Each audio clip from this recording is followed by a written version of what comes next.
वाईट वेळेची सर्वात चांगली एक गोष्ट आहे ती म्हणजे ती थांबत नाही, निघून जाते. आपल्याही आयुष्यामध्ये अशाच प्रकार होऊ शकतो.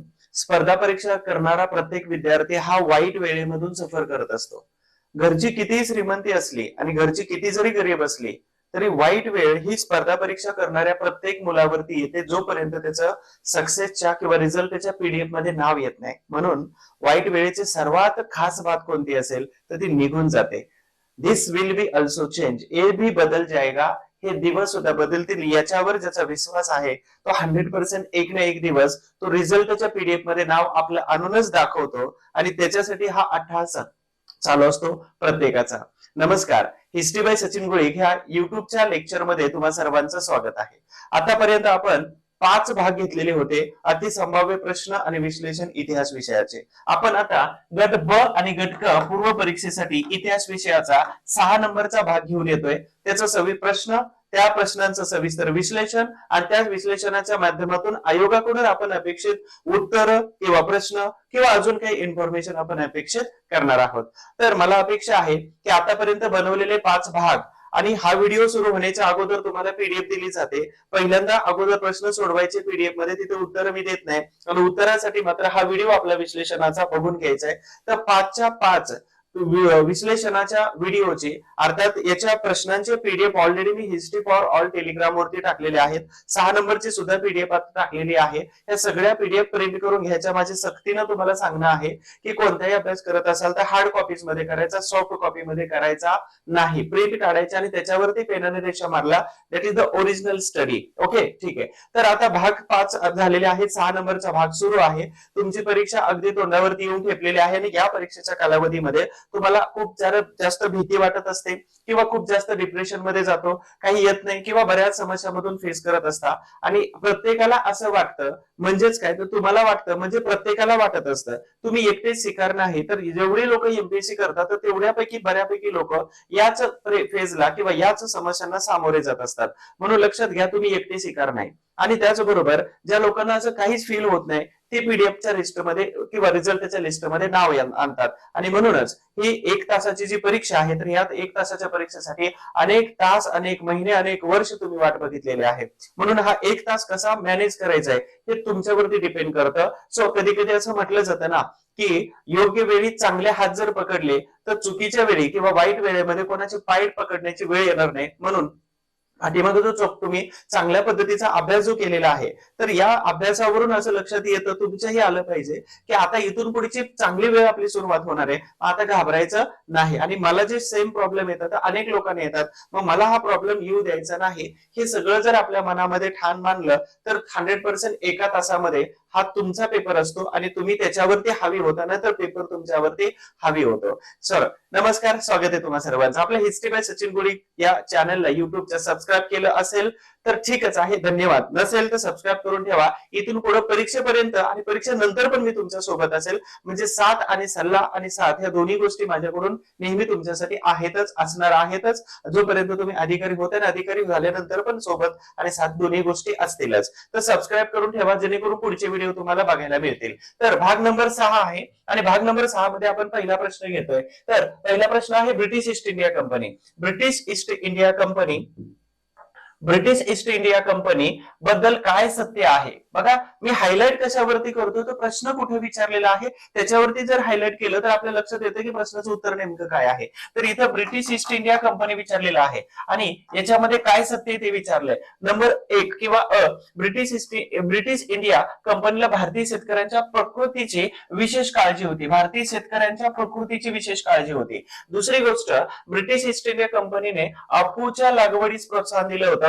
नंबर 3 कंपनीने कालवे आणि बंधारे, धरणे बांधलेली होती. कंपनीच्या अधिकाऱ्यांनी मद्य विक्रेत्यांबरोबर नफा वाटून घेतलेला होता. आता ब्रिटिश ईस्ट इंडिया कंपनी याचा सर्वात मोठा जो रोल होता तो फक्त नफा कमवणे रोल होता. भारतीय लोकांसाठी किंवा भारतीय शेतकऱ्यांसाठी, भारतीय उद्योगधंद्यांसाठी किंवा भारतीय संस्थानिकांसाठी किंवा अधिकारी लोकांसाठी किंवा सर्वसामान्य लोकांसाठी कोणत्याही प्रकारची ऍक्टिव्हिटी त्यांना करायची नव्हती. म्हणजेच विशेष की यांना फक्त आणि फक्त फायदा आणि नफा कमवायचा होता. याच्यावरून तुमच्या लक्षात आलं असेल की भारतीय शेतकऱ्यांच्या प्रकृतीची काळजी होती का त्यांना शेतकऱ्यांच्या प्रकृतीची काळजी? काय देणं घेणंच नव्हतं ना. मला फक्त काहीच माहित नाही, मला फक्त शेतसारा हवा आहे, बाकी शेतकरी मेला तर चालेल, जगला तर चालेल, जमीन गेली तर चालेल, नाही पिकलं तर चालेल, सुकाळ दुष्काळ डझंट मॅटर, मला फक्त नफा पाहिजे, मला फक्त शेतसारा पाहिजे आणि मला फक्त टॅक्स पाहिजे, बाकीचं तुम्ही कसं करायचं ते करा. ओके. नंबर 2 हा ऑप्शन कट झाला. ब्रिटिश ईस्ट इंडिया कंपनीने अफूच्या लागवडीस, अफू हे होतं म्हणजे 1813चा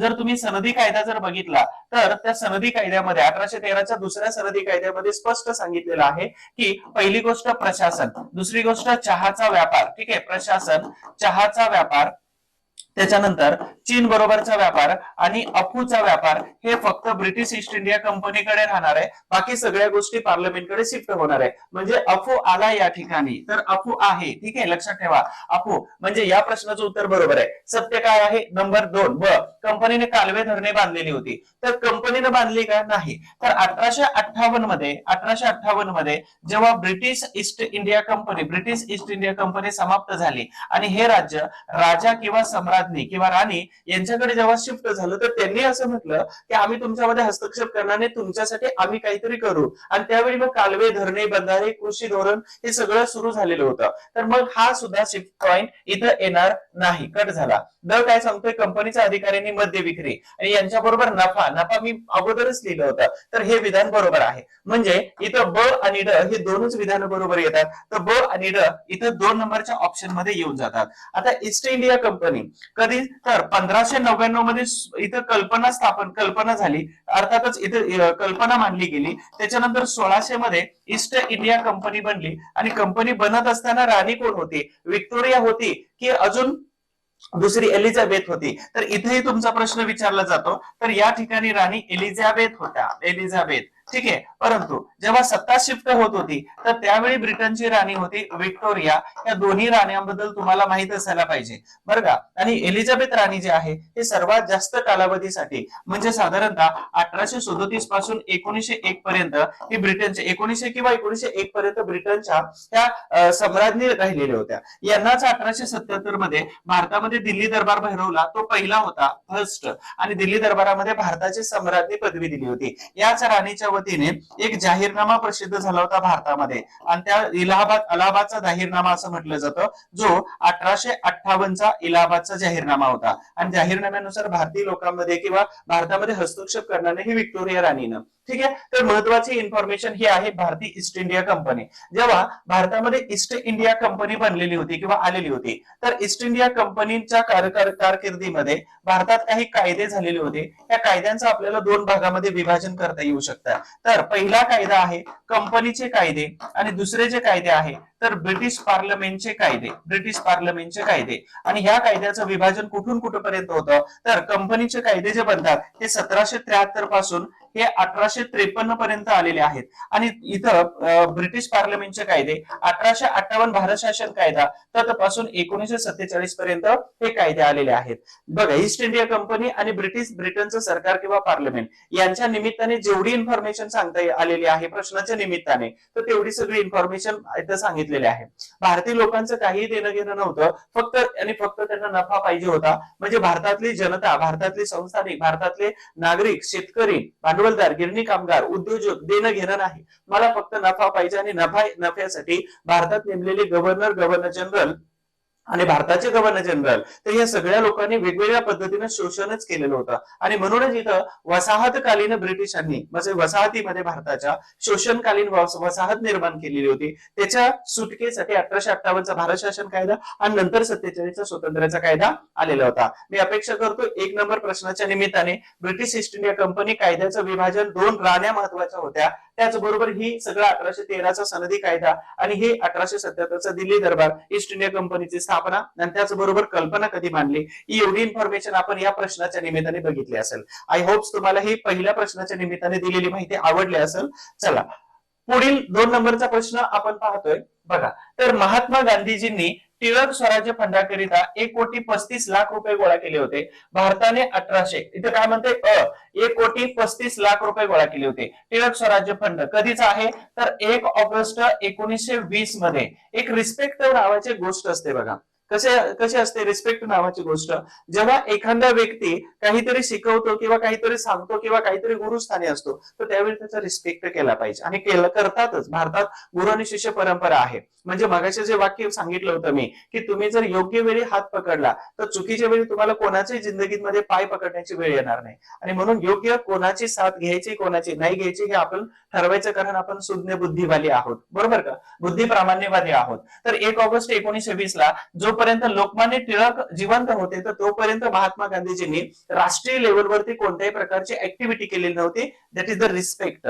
आजकालच्या आपल्या गुरु शिष्य परंपरेमध्ये रिस्पेक्ट नावाची गोष्ट आहे की नाही हाच एक प्रश्नचिन्ह आपल्या पुढे उभा राहतोय. भारताची गुरु शिष्य परंपरा ही संस्कृती असताना सुद्धा. दुसरी गोष्ट, 1 ऑगस्ट 1920 ला लोकमान्य टिळकांचं निधन झालं आणि निधन झाल्यानंतर मग इंडियन नॅशनल काँग्रेसमध्ये सदस्य नोंदणी सुरू झालेली होती. आणि मग इथं सदस्य नोंदणी सुरू असताना महात्मा गांधीजींनी सांगितलं एका सदस्यानं ठराविक अमाऊंट रक्कम गोळा करायची, म्हणजे ती भरायची आणि आपण सदस्यत्व नोंदवायचं. म्हणजेच टिळक स्वराज्य फंड याची रक्कम जी झाली होती तर 1,35,00,000 आणि यातले 1,35,00,000 जे आहेत तर हे फक्त बॉम्बे प्रांतातून ही एवढे गोळा झालेले होते. बाकीच्या संपूर्ण भारतभरामधून 1,35,00,000 रुपये गोळा झाले होते. तर अबरोबर आहे.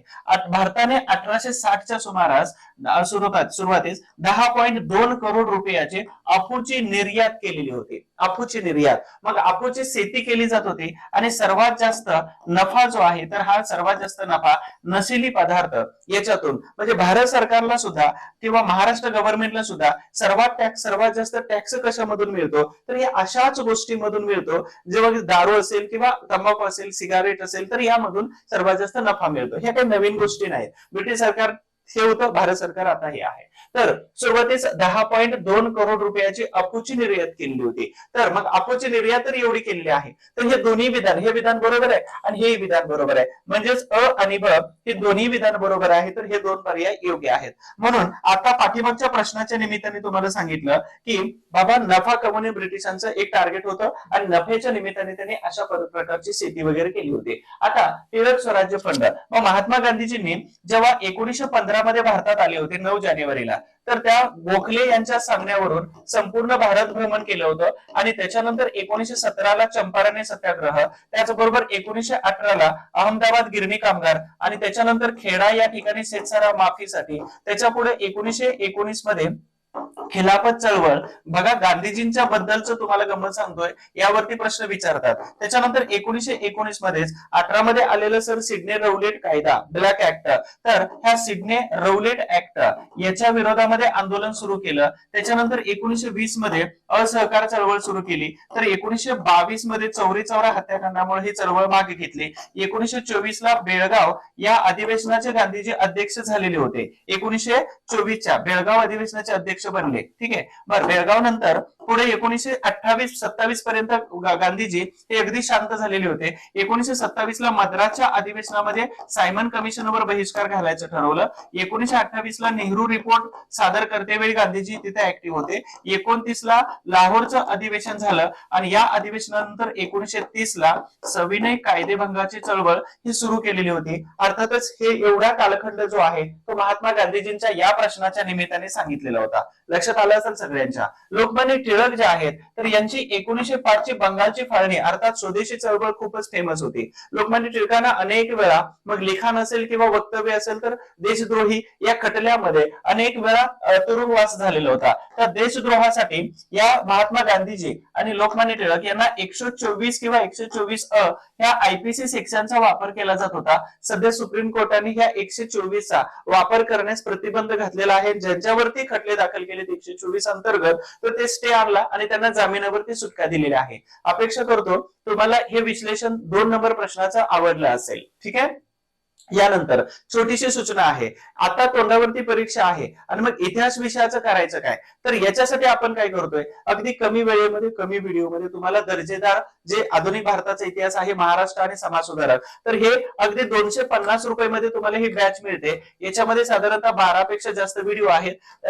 1 महिन्याची व्हॅलिडिटी आहे आणि प्रत्येक व्हिडिओ तुम्हाला 2 वेळा पाहता येतो. तर बॅच घेण्यासाठी किंवा अधिक माहितीसाठी तुम्हाला हा नंबर दिलेला आहे आणि जर बॅच घ्यायची असेल तर HTY सचिन गोळी हे ऍप्लिकेशन डाउनलोड करा, तिथे बॅच अवेलेबल आहे. दुसरी महत्वाची सूचना की अभ्यास नवीन मुलं जे तयारी करतात, आता साधारणतः बराच कालावधी आहे 2000 आता साधारण 25च्या बॅच साठी. मग इथं काय आहे की नेमकं काय करायचं हे बऱ्याच लोकांचं चुकतंय आणि म्हणूनच आपण काय केलंय, फक्त 10 रुपये फी मध्ये एक मेंटरशिप, पर्सनल मेंटरशिप बॅच सुरू केलेली आहे ब आणि क पूर्व परीक्षेसाठी, ज्यामध्ये तुम्हाला अभ्यासाची योग्य दिशा, काय करावं काय करू नये, वैयक्तिक मार्गदर्शन, अभ्यास कसा करावा, पीडीएफ उपलब्ध करून दिल्या जाणार, विषयानुसार टेस्ट काम सुरू आहे, त्यावरती ग्रुप बनवून तुम्हाला टार्गेट दिलं जाईल, हे केलं की नाही त्याच्यावरती हंटर सारखं ठेवलं जाईल तुम्हाला. हे सगळं करण्यासाठी ऍप्लिकेशन मध्येच बॅच आहे हिस्ट्री बाय सचिन गोळी, किंवा इथं दिलेल्या नंबरवरती तुम्ही कॉल करू शकता. आणि या खूप साऱ्या बॅचेस आहेत इतिहासाच्या हिस्ट्री बाय सचिन गोळी ऍप्लिकेशन मध्ये. तर ही झाली सूचना. यानंतर आपण 3 नंबरच्या प्रश्नाकडे वळतोय. इंग्रजीतून शिक्षण ही एक राजकीय गरज आहे, राजकीय गरज होती असे मत पुढील पैकी कोणाचे होते? इंग्रजीतून शिक्षण, आता इंग्रजीतून शिक्षण ही कोण राजकीय गरज होती, कोणाचं मत आहे? विल्यम वेल्बरफोर्स. तर हे दास प्रथा याच्या विरोधामध्ये होते हे विल्यम वेल्बरफोर्स. दुसरे विल्यम चार्ल्स हे साहित्यिक, एक इंग्लंड मधील साहित्यिक आहेत. ठीक आहे. दुसरी गोष्ट विल्यम बेंटिक. हे बेंटिक 1828 पासून 1835 पर्यंत हे बंगालचे गव्हर्नर जनरल होते, अर्थात बंगालचे गव्हर्नर होते. त्याच्यानंतर 1833च्या कायद्यानुसार हे जे बंगालचे गव्हर्नर जनरल बनलेले होते, तर ते भारताचे गव्हर्नर जनरल बनले. आणि याच्यावरती तुमचा प्रश्न विचारलेला आहे, बंगालचे शेवटचे गव्हर्नर जनरल कोण आणि भारताचे पहिले गव्हर्नर जनरल कोण? तर हे विल्यम बेंटिक होते. यांनीच 1829 मध्ये सतीची चाल प्रथा बंद केली होती. यांनी शिशुवध, बघा शिशुवध खूपच खराब प्रथा होती आणि या शिशुवध म्हणजे स्त्री भ्रूण हत्या याची प्रथा बंद केली होती. विशेषतः ही राजपूत घराण्यामध्ये किंवा राजपूत यांच्यामध्ये होती ही प्रथा. कशी होती? तर राजपूत लोक असे समजायचे की मुलगी शिकू शकत नाही आणि ती मोमेंट स्लो करते आणि शिकू शकत नाही किंवा ते लढू शकत नाही आणि लढू शकत नाही म्हणून त्यांची हत्या केली जात होती. आणि म्हणूनच यांनी विल्यम बेंटिक यांनी काय केलं, तर ही शिशुवध प्रथा बंद केली होती. बरं एवढंच नाही तर यांनी ठगांचा बंदोबस्त सुद्धा केलेला होता आणि स्लीमन यांची नियुक्ती केली होती विल्यम बेंटिक यांनी. तर विल्यम बेंटिक 1833च्या कायद्यानुसार भारताचे गव्हर्नर जनरल बनलेले होते. दुसरी गोष्ट, विल्यम बेंटिक हे 1803 पासून 1807 पर्यंत हे मद्रास प्रांताचे फक्त गव्हर्नर होते. यांच्याच कालावधीमध्ये 1806 मध्ये शिपायांनी पहिल्यांदा भारतामध्ये बंड केलेलं होतं, ते वेल्लोरचं बंड म्हणून ओळखलं जातं. त्या वेल्लोरच्या बंडासाठी जबाबदार असणारे 2 व्यक्ती होते, ते म्हणजे टिपू सुलतान यांची 2 मुलं होती. तर यांच्या कालावधीमध्ये हे वेल्लोरचं बंड झालेलं होतं. तर विल्यम बेंटिक हे अतिशय उदारमतवादी होते. यांच्या कालावधीमध्ये इनाम कमिशन नेमलेलं होतं. कधी? 1828 मध्ये इनाम कमिशन. बरं, त्याचबरोबर यांनी नोकरीमध्ये भारतीय लोकांना खूप मोठ्या संधी दिल्या होत्या. जात, धर्म, पंथ, वंश, 15 नंबर मधले काय 5 पार्ट आहे, तर याच्या आधारावरती यांनी अशा प्रकारचे. त्याचबरोबर महसूल आयुक्त या पदाची नेमणूक सुद्धा किंवा हे पद सुद्धा विल्यम बेंटिक यांनी सुरू केलेलं होतं. ते विल्यम बेंटिक बद्दल झालं. आता असं मत इंग्रजीतलं हे शिक्षणाचं मत खालीलपैकी कोणी सांगितलेलं होतं की इंग्रजी ही काळाची गरज आहे राजकीय शिक्षणासाठी. बरं, कधीची गोष्ट आहे? 1823 मध्ये भाषा माध्यम विभाग किंवा आयोग सुरू झालेला होता. आणि मग भाषा माध्यम आयोगामध्ये किंवा विभागामध्ये 2 माध्यम होती. एक होतं इंग्रजी आणि दुसरं कोणतं होतं? तर लोकल लँग्वेज. ठीक आहे, प्रादेशिक भाषिक. आणि मग याच्यामध्ये विजय कोणाचा झाला? ते इंग्रजी भाषिक. मग इंग्रजी समर्थक कोण होते? तर इथे एल्फिन्स्टन होते. म्हणून या प्रश्नाचं जे उत्तर आहे तर हे माउंट स्टुअर्ट एल्फिन्स्टन आहे. मग हे माउंट स्टुअर्ट एल्फिन्स्टन कोण होते? यांच्याबद्दल आता थोडक्यामध्ये आपल्याला इथं माहिती लिहिता येऊ शकते. या प्रश्नाचं उत्तर हे आहे.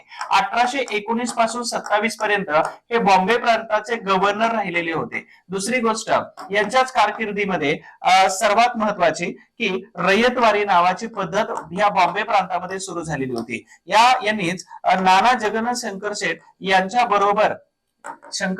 यांच्या बरोबर शिक्षण व्यवस्थेमध्ये खूप मोठं काम केलेलं होतं त्या माउंट स्टुअर्ट एल्फिन्स्टन यांनी. त्याच्यानंतर इथं जी सती प्रथा जी होती, त्या सती प्रथेसाठी यांनी विधवा ज्या महिला आहेत तर इथं फंड सुरू केला होता. 7 रुपयाची पेन्शन देऊ केलेली होती विधवा स्त्रियांसाठी. तर हे एल्फिन्स्टन होते. अतिशय महत्वपूर्ण व्यक्ती होते आणि उदारमतवादी होते. त्याचबरोबर भारतीय लोकांना हवेहवेसे होते. बरं, यांचाच एक पुतण्या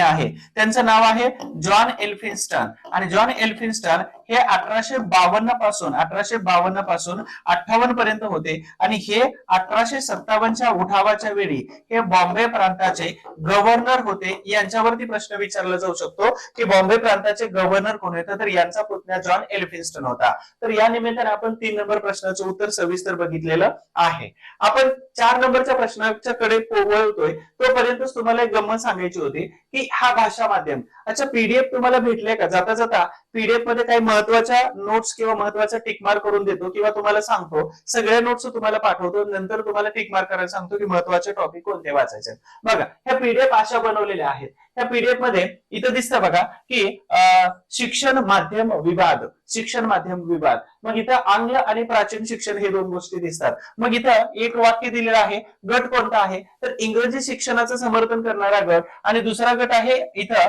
पाश्चिमात्य म्हणजेच लोकल लँग्वेजचं समर्थन करणारा गट. मग याच्यामध्ये लॉर्ड मेकॉले 1835, आणि इथं हे जे बेंटिक आहे तर यांच्यामध्ये इंग्रजी माध्यमाचा इथं उल्लेख, इंग्रजी माध्यम विभागाचा इथं विजय झाल्यानंतर मग इथं मेकॉले यांच्या अध्यक्षतेखाली 1835 मध्ये आयोग नेमलेला होता. हा मेकॉले आयोग इथं दिलेला आहे. मग 2 फेब्रुवारी 1835 मध्ये स्मरणपत्र, 7 मार्च 35 मध्ये बेंटिक कडे अहवाल दिला, आणि मग अशा पद्धतीने लॉर्ड मेकॉलेने इथं काय केलं होतं, तर इंग्रजी माध्यम हे भारतीय लोकांना शिक्षणासाठी निवडलेलं होतं. आणि ह्या अशा प्रकारच्या नोट्स आहेत. जर तुम्हाला भेटल्या नसतील तर ह्या नंबरवरती तुम्ही हाय करून द्या, तुम्हाला नोट्स पाठवून देतो. आणि मग त्याची प्रिंट काढायची. आपल्यापैकी खूप सारे शहाणे लोक असे आहेत की जे सॉफ्ट कॉपी मध्ये अभ्यास करतात. मी सक्त ताकीद देतो, न्यूजपेपर वाचत असाल किंवा काही वाचत असाल तर प्रिंट काढा आणि प्रिंट काढूनच वाचा. बऱ्याच वर्षाचा अनुभव अनेक लोकांचा खूप महत्वाचा असतो. म्हणजे जीवन जगताना पण महत्वाचं आहे, वयाने मोठं आणि त्याचबरोबर परीक्षा आणि शिकवण्याचा, या सगळ्या गोष्टींचा अनुभव एकत्र केला तर नक्कीच तुम्हाला त्याचा फायदा होऊ शकतो. फायदा किती घ्यायचा आहे हा तुमचा प्रश्न आहे. म्हणून विद्यार्थी दशेमध्ये तुम्ही थोडंसं स्वार्थी असायला पाहिजे, आणि या स्वार्थाला कोणी नावं ठेवणार नाही, कारण तो स्वार्थ जो आहे तो ज्ञानासाठीच असतो आणि हा निस्वार्थ असतो. म्हणून स्वार्थी झालं पाहिजे. आपण 4 नंबरच्या प्रश्नाकडे जातोय. कोणत्या मुस्लिम समाज सुधारकाने मुस्लिमांना आधुनिक शिक्षण आणि विज्ञान अभ्यास करून प्रगती साधता येईल असं म्हटलेलं होतं? आता मुस्लिम समुदायाला म्हटलेलं आहे. बघा, यामध्ये इस्माईल हाजी यांच्याबद्दल जास्त माहिती मिळत नाही. मिर्झा गुलाम यांनी 1889 मध्ये अहमदिया अशी मुस्लिम धर्म सुधारणा चळवळ सुरू केलेली होती. अहमदिया चळवळ सुरू केलेली होती. ठीक आहे. त्याच्यानंतर सर सय्यद अहमद खान. आता 1857च्या उठावाच्या वेळी या प्रश्नाचं जे उत्तर आहे, आधुनिक शिक्षण आणि विज्ञानाचा अभ्यास केला पाहिजे, तर हे सर सय्यद अहमद खान यांनी म्हटलेलं आहे. तर हे कोण होते, तर हे शाब्दिक क्लर्क म्हणू यांना, शाब्दिक क्लर्क असाच उल्लेख आहे यांच्याबद्दलचा. ठीक आहे. ब्रिटिश दरबारामध्ये यांनी ब्रिटिशांबरोबर मिळतं जुळतं करून घेतलं होतं आणि यांनी शाब्दिक क्लर्क या पदावरती नोकरीला होते. तर ज्यावेळी 1857चा उठाव चालू होता तर बिजनोया या ठिकाणी हे नोकरीला होते. ठीक आहे. आणि यांची बरोबर ते मॅनेज करायचं काम केलेलं होतं. मुस्लिम धर्मामध्ये ही सुधारणा घडवून आणणं, वैज्ञानिक दृष्टिकोन आणणं, त्याचबरोबर शिक्षणाच्या माध्यमातून प्रगती घडवून आणणं, या सगळ्या गोष्टी खान इथं असणाऱ्या सर सय्यद अहमद खान यांनी केलं होतं. तर त्यांनीच काय केलं होतं, मोहम्मेडन अँग्लो ओरिएंटल स्कूल याची स्थापना केली. त्याचबरोबर अजून अलीगड मुस्लिम युनिव्हर्सिटी किंवा विद्यापीठ, अनेक अशा शैक्षणिक संस्था स्थापन केलेल्या होत्या. आणि या शैक्षणिक संस्थांबरोबरच धर्म परिवर्तन आणि त्याचबरोबर धर्म सुधारणा या गोष्टींसाठी सुद्धा सर सय्यद अहमद खान यांनी खूप मोठे प्रयत्न केलेले होते. म्हणून मुस्लिम धर्मातले धर्म सुधारक म्हणून पहिल्यांदा जर कोणाचं नाव येत असेल तर ते आहे सर सय्यद अहमद खान यांचं नाव येतं. ठीक आहे. आणि म्हणूनच यांच्या जोडीनं यांनी द्विराष्ट्र सिद्धांताचा शब्द टाकलेला होता. तोच नंतर मोहम्मद अली जिना यांनी, आणि तोच नंतर मग पाकिस्तानच्या पार्टिशनसाठी भारताच्या फायदेशीर ठरला होता. तर या सर सय्यद अहमद खान या प्रश्नाचं उत्तर जे आहे तर हे येऊन जातं. याच्यानंतर अजून एक आपल्याला ऑप्शन दिसतो, तो म्हणजे खान अब्दुल गफार खान. यांना बादशाह खान अशाही नावाने ओळखतात. त्याचबरोबर यांना बच्चा खान असं म्हणतात. त्याचबरोबर यांना सरहद्द गांधी याच नावाने ओळखतात. त्याचबरोबर यांना खान अब्दुल गफार खान ह्या अनेक 4 नावाने ओळखलं जातं. तर यांनी यांनी सध्याच्या पाकिस्तान या एरियामधले हे होते, अर्थात सीमांत गांधी असंही यांना ओळखलं जातं. सरहद गांधी आणि सीमांत गांधी, सीमेच्या भारतीय सीमेच्या पलीकडे त्यांचं घर आहे. आणि लास्ट व्हिडिओमध्ये मी तुम्हाला सांगितलं होतं 2 लोकांना भारतरत्न पुरस्कार दिलेला आहे. तर त्यापैकी एक व्यक्ती आहेत खान अब्दुल गफार खान आणि दुसरे जे व्यक्ती आहेत तर त्यांचं नाव होतं नेल्सन मंडेला. नेल्सन मंडेला हे साऊथ आफ्रिकेचे होते. 1993 नंतर हे साऊथ आफ्रिकेचे प्रेसिडेंट बनलेले होते. जवळपास कितीतरी वर्ष हे तुरुंगामध्ये होते इंग्रजांच्या वतीने. ठीक आहे, बघा इंग्रजांनी त्यांना तुरुंगात ठेवलेलं होतं. तर ह्या 2 व्यक्ती आहेत, त्या 2 व्यक्तींना भारत रत्न हा पुरस्कार प्राप्त झालेला होता, खान अब्दुल गफार खान. ठीक आहे, म्हणूनच आता खान अब्दुल गफार खान यांनी काय केलेलं होतं, मग लाल डगलेवाला पख्तून नावाचं मासिक सुरू केलं होतं. ते वर्धाच्या आश्रमामध्ये येऊन राहिलेले होते. मग गांधीजींसोबत त्यांचा गुगलवरती फोटो पण अवेलेबल आहे, तो नक्की बघा. गांधीजींची हाईट किती आहे आणि यांची हाईट किती आहे. ठीक आहे, अशा पद्धतीने 4 नंबरचा प्रश्न संपला. 5 नंबरचा प्रश्न, वेदोक्त प्रकरणात लोकमान्य टिळकांनी खालीलपैकी कोणाची बाजू घेतली होती आणि योग्य पर्याय निवडा. योग्य पर्याय निवडा सांगितलंय. वेदोक्त प्रकरण म्हटलं की आपण छत्रपती शाहू महाराज कोल्हापूर यांना घेऊन जातो, बरोबर का. राजाराम शास्त्री भागवत आणि इथं असणारे त्यांची पूजा अर्चा करणारे किंवा त्यांच्या बरोबरच महत्वाचं काम दरबारची पूजा अर्चा करणारे नारायण भटजी. 2 नावं खूप महत्वाचे आहेत. तर इथं नारायण भटजी आणि राजाराम शास्त्री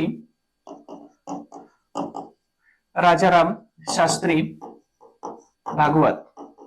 ओके, हे त्यांचे महत्वाचे सहकारी होते आणि हे तिथं भटजी होते. आता स्टोरीच्या पूर्वी मी थोडस सांगून देतो की 1895-96 दरम्यान महाराजा सयाजीराव गायकवाड तर यांना सुद्धा राज्याभिषेकाच्या वेळी यांना वेदोक्त पद्धतीचे ऐवजी पुराणोक्त पद्धतीचे वेद मंत्र म्हटलेले होते. म्हणजे म्हणणार असं म्हटल्यानंतर त्यांनी महाराष्ट्राच्या ब्राह्मणांना टाळलं आणि विशेषतः इथं गुजरात आणि राजस्थान तर इथल्या ब्राह्मण समुदाय पुरोहितांमार्फत आपला राज्याभिषेक घडवून आणला होता. आपल्याला एकच माहिती आहे की वेदोक्त प्रकरण म्हटलं की शाहू महाराज, असं नाही तर छत्रपती शिवाजी महाराज म्हणून तर गागा भट्टांकडून त्यांनी राज्याभिषेक करून घेतला 1674 ला. दुसरा 95-96 दरम्यान महाराज सयाजीराव गायकवाड बडोदा आणि त्याच्यानंतर 1899 ची ही केस आहे वेदोक्त प्रकरणाची. मग थोडक्यात बघूया. तर हे काय करायचे, कार्तिकी वारीच्या निमित्ताने पंचगंगा, कार्तिकी वारी आणि हे पंचगंगा नदीवरती नेहमी आपल्या भाव किंवा आपल्यासोबत अनेक लोकांसोबत जायचे. पण एक दिवस असा आला होता की इथं राजाराम शास्त्री त्यांच्या सोबत होते आणि त्याचबरोबर नारायण भटजी सुद्धा त्यांच्या सोबत होते. मग इथं शाहू महाराज हे 1899 मध्ये स्नानाला गेले असता इथं नारायण भटजीचे होते. तर हे 2 प्रकारचे मंत्र म्हटले जातात. एक आहे वेदोक्त प्रकारचे मंत्र आणि दुसरे आहे पुराणोक्त प्रकारचे मंत्र. ठीक आहे, मग वेदोक्त मंत्र जे आहेत तर हे फक्त ब्राह्मण किंवा क्षत्रिय तर यांच्यासाठीच म्हटले जातात आणि हे जे मंत्र आहेत तर हे शूद्रांसाठी म्हटले जातात. अशा प्रकारे हे जे भटजी आहेत ते पुराणोक्त मंत्र म्हणत होते. मग त्याच वेळी इथं असणाऱ्या राजाराम शास्त्री भागवत जे आहेत तर यांच्या लक्षात आलं की महाराज तुमच्यासाठी मंत्र हे पाहिजे होते पण हे म्हटले जातात. जेव्हा यांना विचारलं तर तेव्हा त्यांनी सांगितलं की हे मंत्र फक्त क्षत्रियांसाठी आहेत, तुम्ही तर क्षत्रिय नाही. आणि तेव्हा मग हा वाद अशा प्रकारचा निर्माण झाला. मग हा वाद एवढा मोठा पेटला की त्याला त्या वादामध्ये इथं लोकमान्य टिळकांनी कोणाची बाजू घेतली असेल तर इथं कुलकर्णी वतनदार होते आणि मग यांची वतने 1918 रद्द केली शाहू महाराजांनी. मग टिळक आणि शाहू महाराज यांच्यामध्ये खूप मोठं भांडण पहिल्यापासून होतं, तुम्हाला माहितच आहे. तर वतनदारांची बाजू घेतलेली होती लोकमान्य टिळकांनी आणि मग 1908 मध्ये शाहू महाराज यांना जीवन मारण्याचा हत्येचा प्रयत्न केला होता. एकूण 3 वेळा प्रयत्न झाला होता. इथं तर बॉम्बने उडवून देण्याचा प्रयत्न केला होता, घोडागाडी. तर हे असे अनेक वेळा प्रयत्न झालेले होते. मग अशा पद्धतीनं शाहू महाराज काय म्हटले की माझं हे हाल असू शकतं तर मग इथं असणाऱ्या बहुजन जनतेचा हाल काय असेल आणि म्हणून त्यांना रयतेचा किंवा बहुजनांचा राजा असं म्हटलं जातं छत्रपती शाहू महाराज यांना. आणि अशा प्रकारे या लोकमान्य टिळक आणि शाहू महाराज यांच्यामध्ये वैचारिक मतभेद एवढे सिगेला पोहोचलेले होते, एवढे भयंकर होते की त्यांनी वेदोक्त प्रकरणावरती केसरीमध्ये त्यांनी लेख सुद्धा लिहिलेला होता. मग शाहू महाराज आणि लोकमान्य टिळक यांच्यामध्ये वैचारिक छत्तीचा आकडा खूप भयंकर होता आणि खूप मोठा होता. मग त्याच्यामध्ये ताई महाराज प्रकरण आहे, वेदोक्त प्रकरण आहे, तर अनेक प्रकरणामुळे शाहू महाराज लोकमान्य टिळक यांच्यामध्ये वाद प्रचंड पेटलेला होता. सो इथं आपल्या प्रश्नाचं उत्तर काय येऊन जातं, तर वतनदार म्हणजे कुलकर्णी वतनदार. अर्थातच इथं असणारे ब्राह्मण पुरोहित जे आहेत कोल्हापूरचे, तर यांची बाजू लोकमान्य टिळकांनी घेतलेली होती. लक्षात आलं असेल 5 नंबरच्या प्रश्नाच्या निमित्ताने. एक थोडीशी सूचना फक्त एका मिनिटासाठी, की आपण फेब्रुवारी मध्ये 2025 ला इथं बीएन अकॅडमी मधून एक आपण कंबाईन ओरिएंटेड बॅच सुरू करतोय. ही सगळी आपली एक्सपर्ट टीम आहे, ज्यांना तुम्ही प्रत्येक जण ओळखता आणि कमीत कमी 8 ते 10 वर्ष प्लस शिकवण्याचा प्रत्येकाला अनुभव आहे. ठीक आहे. आणि बीएन अकॅडमी अर्थातच इंदुलाल कॉम्प्लेक्स नवी पेठ या ठिकाणी ही आपली बॅच आहे तिथं. आणि त्याच्यासाठी तुम्हाला बीएन अकॅडमी मध्ये व्हिजिट करायचा, हा पत्ता दिलेला आहे, किंवा ऑनलाईन जर करायचं असेल तर या नंबरवरती फोन करा किंवा अमोल पाटील ऍप्लिकेशन डाउनलोड करा. आणि दुसरी एक सूचना, आमचे सहकारी एन श्याम सर यांच्या अर्थशास्त्र आणि राज्यव्यवस्था आणि अर्थव्यवस्था या दोन्ही विषयाच्या बॅचेस आहेत. तर या दिलेल्या नंबरवरती अधिक माहितीसाठी तुम्ही फोन करू शकता किंवा त्यांना मेसेज करून त्यांचा वेळ घेऊन फोन करा आणि माहिती घ्या त्यांच्याकडून. ह्या 2 विषयाची एक्सपर्ट आहेत आणि इथं 10 वर्षाचा अनुभव असणारे एक्सपर्ट आहेत. कंबाईनचा मार्ग चुकायला नकोय. पूर्व, मुख्य, मुलाखत, ग्राउंड ही सगळी तयारी आपण इथं करून घेणारच आहोत. ठीक आहे. मग एकदा व्हिजिट करायला हरकत नाही किंवा एकदा ऍप्लिकेशन किंवा चौकशी करायला हरकत नाही. दोन्ही नंबर दिलेले आहेत. आपण पुढील प्रश्न घेतो 6 नंबरचा, की कोणते घटक सांगितलेला आहे, कोणते घटक भारतीय राष्ट्रीय काँग्रेस सभेच्या स्थापनेस कारणीभूत ठरलेले आहेत. 1857च्या उठावाचा परिणाम झालेलाच आहे. दळणवळणाच्या साधनात झालेली क्रांती, भारतीय वृत्तपत्रांचे काळ, हे पण विधान बरोबर येऊन जातं. मग यानंतर आंतरराष्ट्रीय समुदायांचा दबाव. आता ही गोष्ट कोणती आहे, तर इंडियन नॅशनल काँग्रेस 1885 मध्ये बनलेले आहे आणि त्यावेळी आंतरराष्ट्रीय दबाव टाकण्यासाठी अमेरिका, रशिया, चीन आणि जपान हे बलशाली देश असून सुद्धा भारताचा कोणत्याही कामाचे नव्हते. आणि म्हणूनच असं आहे की आपण जर क्षेत्र निवडलेलं आहे तर त्याचा आपण एंड पण आपणच करायचा आहे. म्हणजे भारतावरती जर इंग्रजांचं राज्य आलेलं आहे तर भारतीय लोकांनीच त्याला बाहेर काढावं. इतर कोणतीही शक्ती जे बाह्य आहे तर ती मदत करणारी नव्हती. आणि तसं वर्ष पण नव्हतं हे 1885, कारण खूप जुनं होतं. हा तुम्ही म्हणाल 1945 जर तुम्ही म्हणाल तर देन ओके आहे, बट ह्या वर्षी कोण येणार आहे आपल्याकडे, आलं लक्षात, 85 ला. आणि म्हणूनच इथे बाह्य शक्तींचा दबावाचा काही संबंधच येत नाही, म्हणून हे वाक्य डिलीट होऊन गेलं.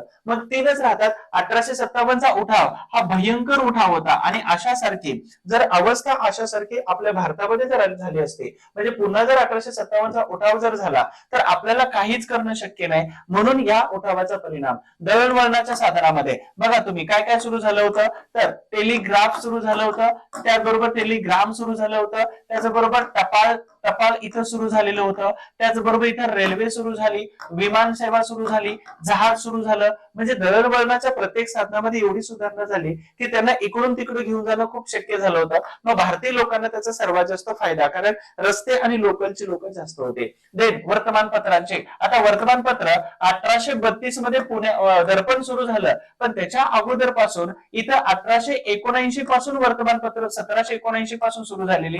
मग ही वर्तमानपत्र 2 प्रकारची होती, एक विरोधी होते आणि दुसरे समर्थक होते. समर्थकांची संख्या जास्त असल्यामुळे लोकजागृती, जनजागृती, लोकांमध्ये प्रसार जास्त झाला राष्ट्रवादी भावनेचा, आणि म्हणूनच या घटनेला हे तिन्ही घटक जबाबदार आहेत. म्हणून या प्रश्नाचे जे उत्तर आहे तर अ, ब आणि क, म्हणजेच इथं हे तिन्हीचे तिन्ही पर्याय बरोबर आहे. फक्त ड हा ऑप्शन याच्यामध्ये येत नाही. आय होप तुम्हाला काँग्रेसच्या बद्दलची माहिती, हा माझा एक युट्यूब वरती व्हिडिओ आहे, खाली तुम्हाला लिंक दिसते, भारतीय राष्ट्रीय काँग्रेस डिसेंबर मध्ये बनवलेला हा व्हिडिओ आहे आणि तो इत्थंभूत व्हिडिओ आहे, त्याच्यावरून तुम्हाला 100% माहिती येऊन जाते. ठीक आहे. मग तो व्हिडिओ संपूर्ण बघायचा. मी तर भारतीय राष्ट्रीय काँग्रेस बद्दल काही बोलणार नाही, कारण त्या व्हिडिओमध्ये जवळपास 1 तास मी काँग्रेस शिकवलेलं आहे. इथं 2 मिनिटात 5 मिनिटात मी तुम्हाला काँग्रेस सांगितले तर थोडासा गोंधळ होईल आणि मला पण लिमिटेशन्स येतात भारतीय राष्ट्रीय काँग्रेस 5 मिनिटात 2 मिनिटात समजून सांगायला. मग 1 तासाभराचा व्हिडिओ आहे, तुम्ही स्पीड लावून बघा आणि त्याच्यामध्ये सगळी माहिती मिळून जाते. पुढील प्रश्न आपण घेतोय डॉट डॉट, म्हणजे इथं सांगितलेलं आहे व्यक्ती ओळखायचे. व्यक्तीमध्ये त्यांचे वडील एक धनाढ्य आणि त्याचबरोबर प्रथितयश वकील होते, बघा वकील होते सांगितलेलं आहे. दुसरं, त्यांना त्यांच्या वडिलांनी स्कॉटिश चर्च कॉलेजमध्ये पाठवलं आणि तेथून त्यांनी पदवी मिळवलेली होती. त्यांच्या वडिलांनी त्यांना केम्ब्रिज विद्यापीठात पाठवलं आणि 1920 मध्ये भारतीय नागरिक सेवा म्हणजेच ICS ही परीक्षा त्यांनी उत्तीर्ण झालेले होते. मग आता तुम्हाला याचे व्यक्ती पण आठवले असतील. दादाभाई नौरोजी ही एक अर्थशास्त्री होते आणि त्याचबरोबर हे प्राध्यापक होते आणि त्याचबरोबर हे एक राजकारणी होते. तर ICS परीक्षेचा संबंधच नाही दादाभाई नौरोजी. अरविंद घोष हे जहालमतवादी विचाराचे होते, जहालवादी विचाराचे होते आणि त्याचबरोबर नंतर हे योगी बनलेले होते, म्हणून यांचाही प्रश्न कट झाला. तिसरे, सुभाषचंद्र बोस चित्तरंजन दास. हे चित्तरंजन दास यांना आपण राजकारणी म्हणून ओळखतो आणि त्याचबरोबर हे एक वकील होते. म्हणजे यांचे वडील वकील होते की नाही माहित नाही, पण हे स्वतः एक वकील होते आणि चौरी चौरा हत्याकांडामध्ये 1922 ला यांनी जे जे आरोपी ठरवले होते ब्रिटिश सरकारने त्यांची वकिली म्हणून त्यांनी घेतलं होतं. मग एकच ऑप्शन राहतो तो म्हणजे सुभाषचंद्र बोस. मग सुभाषचंद्र बोस यांचे वडील वकील होते. त्यांचे स्कॉटिश चर्च कॉलेज मधून कोलकात्याच्या डिग्री पास झाले होते. केम्ब्रिज विद्यापीठात त्यांना शिक्षणासाठी पाठवलं आणि यांनी ICS परीक्षा घेऊन हे कलकत्त्याच्या महानगरपालिकेमध्ये हे क्लास 1 अधिकारी झालेले होते. मग सविनय कायदेभंगाच्या चळवळी दरम्यान त्यांनी जसे अनेक लोकांनी पदव्या सोडल्या तर तशाच प्रकारे यांनी सुद्धा काय केलं होतं, आपली ICS परीक्षा सोडलेली होती. मग यांच्याबद्दल जर सांगायचं झालं अजून तर 1919च्या हरिपुरा अधिवेशनाचे अध्यक्ष झालेले होते आणि 38 मध्ये आणि त्याच्यानंतर 1939च्या त्रिपुरी या अधिवेशनाचे अध्यक्ष झाले. या अधिवेशनामध्ये महात्मा गांधीजींचे पटाभी सीतारमैया तर यांचा पराभव झाल्यामुळं ह्या महात्मा गांधीजींनी काँग्रेसला रामराम केला, म्हणजे काँग्रेस पासून दूर संबंध ठेवले आणि याच्यापासून हे नाराज झालेले गांधीजी आणि त्याचबरोबर त्यांचे सगळे नेते म्हणून या अधिवेशनाला सुभाषचंद्र बोस हे स्ट्रेचरवरून आले होते, हॉस्पिटलच्या स्ट्रेचरवरून. एवढी तब्येत खराब होती. यांनी कोणीच नाराज लोकांनी साथ दिली नाही म्हणून यांनी काय केलं तर आपल्या पदाचा राजीनामा दिला 1939 ला आणि मग यांनी एक पक्षाची स्थापना केली होती 1939 ला. त्या पक्षाचं नाव काय होतं, फॉरवर्ड ब्लॉक. आणि या फॉरवर्ड ब्लॉक पक्षाचे महाराष्ट्रातले कोण होते तर सेनापती बापट हे अध्यक्ष झालेले होते, सेनापती बापट. ठीक आहे.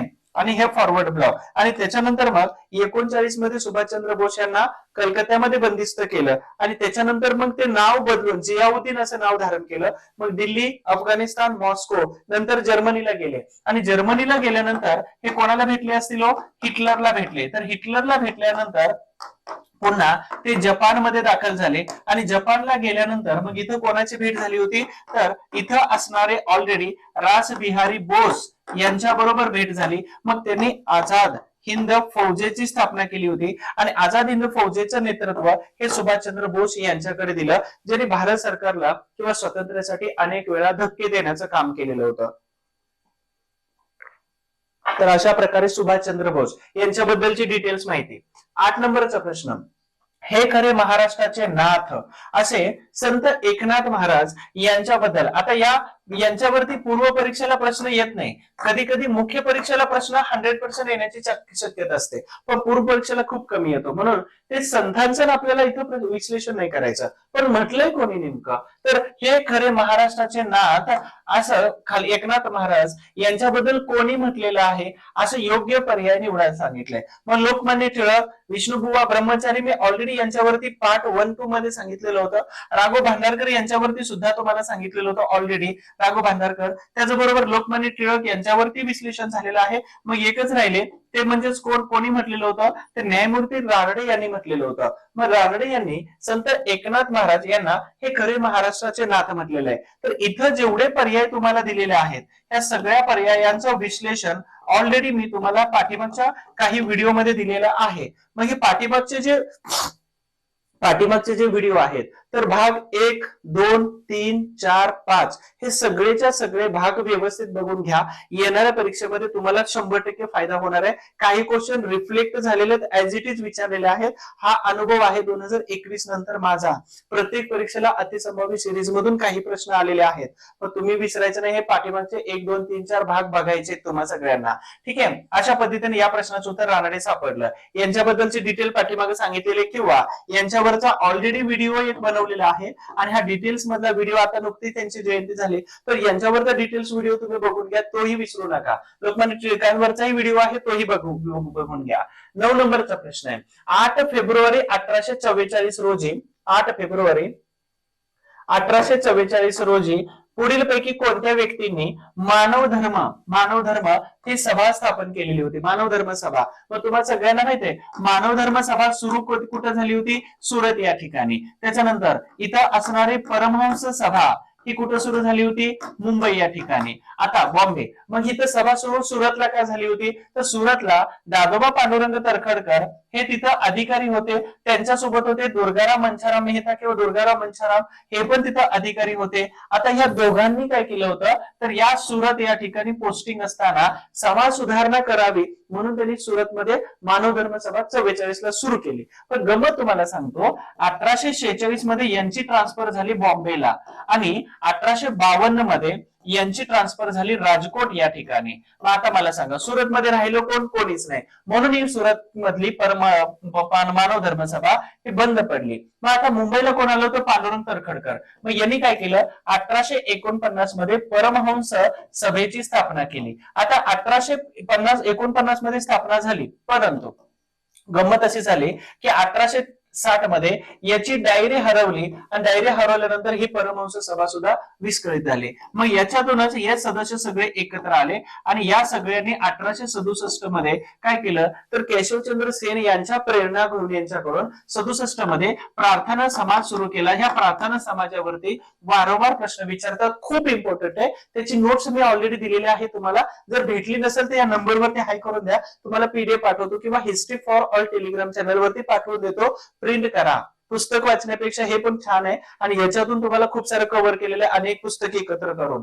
दुसरी गोष्ट, मग आता लोकितवादी होते का मानव धर्म? नाही, संबंध नाही. पुण्यामध्ये होते. भाऊदाजी लाड हे मुंबईमध्ये होते, लक्षात ठेवा, हे मुंबईमध्ये होते आणि हे पुण्यामध्ये होते. म्हणून सुरतमध्ये असणारे हे दोन लोक आहेत, म्हणजेच अ आणि ब बरोबर आहे. तर इथं योग काय सांगितलं, स्थापन केले कोणत्या व्यक्तींनी? तर इथं अ आणि ब हे दोन्ही ऑप्शन काय आहेत? बरोबर आहेत. पर्याय नंबर 1 इथं बरोबर आला. ठीक आहे. हा 9 नंबरचा प्रश्न. आणि 10 नंबरचा प्रश्न शेवटपर्यंत बघा, मी तुम्हाला एक गंमत आणि स्टोरी सांगणार आहे. बघा, खालीलपैकी कोणत्या व्यक्ती हिंदू महासभेशी संबंधित नव्हत्या म्हटलेले? होत्या म्हटलं असतं तर भाग वेगळा झाला असता, बरोबर का? मग स्वामी विवेकानंद जन्म कधीच आहे? 1863. मृत्यू कधीच आहे? 1902 चा. विषय संपला. मदन मोहन मालवीय जिवंत होते.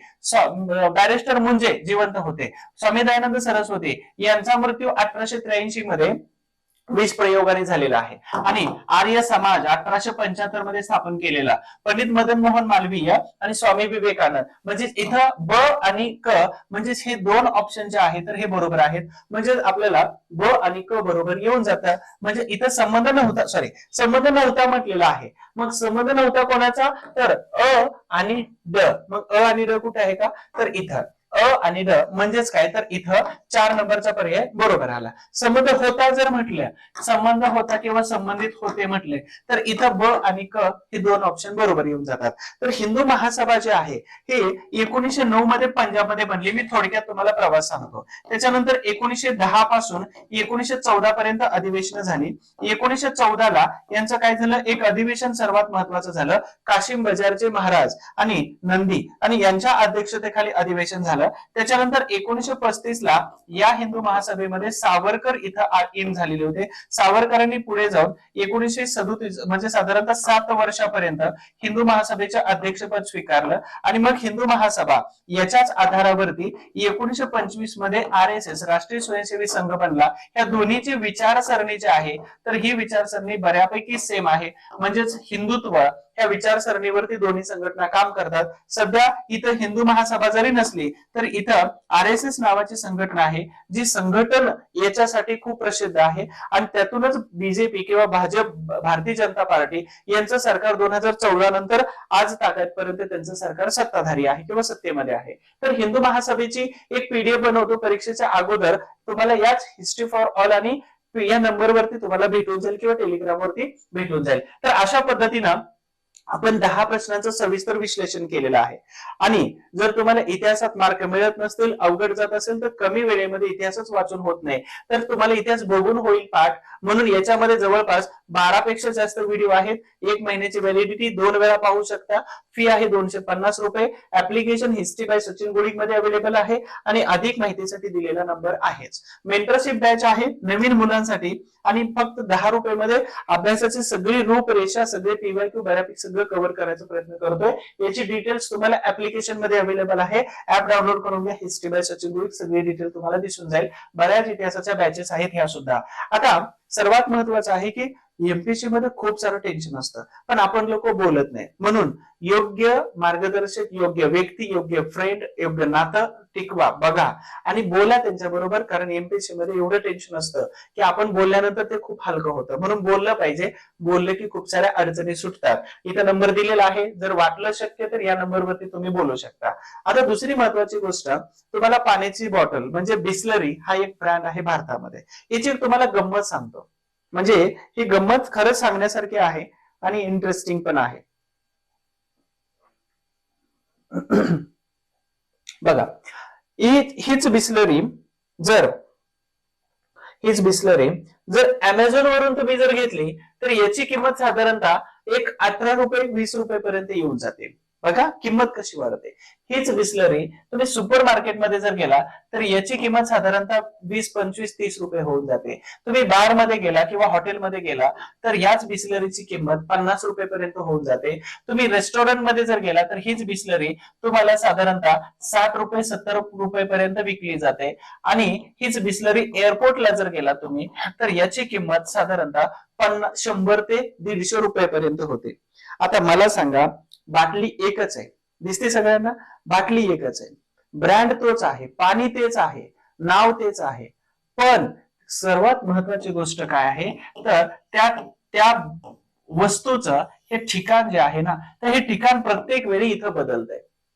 आलं लक्षात तुमच्या? म्हणून प्रत्येक वेळी ठिकाण बदलतं. बॉटल तीच आहे, प्रोडक्ट तीच आहे, ब्रँड तेच आहे आणि प्यायचं पाणी पण तेच आहे, पण प्रत्येक वेळी त्याचं जर ठिकाण बदलतंय तर ठिकाणानुसार त्याच्या किमती बदलतात.